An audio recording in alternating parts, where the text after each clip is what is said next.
Police Department is going to be implementing a new strategy to handle mental health calls. They're calling it co-response, and they'll be working hand in hand with mental health professionals. Channel 8's Mackenzie Johnson spoke with the police chief today to learn more about the program. Mackenzie?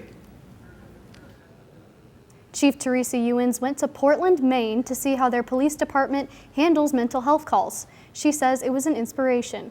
Next week, LPD is going to start partnering with local experts in situations that center around mental health. It takes a lot to be able to do this correctly. And so what we have now is a mental health coordinator and as well as a homeless coordinator, which will both start on the 19th. And we hope to build from there. Teresa Ewens, the chief of the Lincoln Police Department, says she's been working to improve their mental health response since she became chief. Ewens visited Portland, Maine, where she was able to observe their co-responder program. They work with liaisons, who are professionals in mental health, when they respond to some calls. They're working within the police department. A lot of times you don't really see that.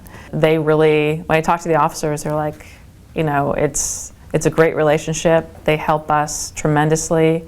Ewens says this co-response is something the public has been asking for, but others think it's not a job for law enforcement. Is this really a police function? That's the number one question. Is this a police function? And I would say not really. It is about safety. We're part of the overall safety. But when you talk about this work, it is really a joint effort. In 2021, LPD was called nearly 4,000 times for mental health services. She says with those calls, it can be difficult for the officer to talk the person down because they could feel threatened by law enforcement. Majority of the injuries I've had is mainly because of mental health. I mean, it does get, it's very difficult because you don't know what story is going on in their head. Ewens says having a professional with an officer could de-escalate the situation and make it safer for everyone. Now, LPD has grant funding to make co-response a reality in the city. She says they have to adapt to what the community needs. Change it means progress. You have to have progress. If not, then what good are you to society? You have to change. You have to be willing to listen to society and understand the needs of your communities.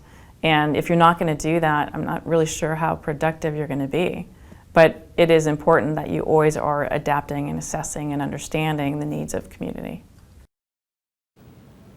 Ewens says there's still some things to be figured out, and she's going to be traveling to other cities around the country to gather more ideas. Very interesting. All right, Mackenzie, thank you for that story tonight.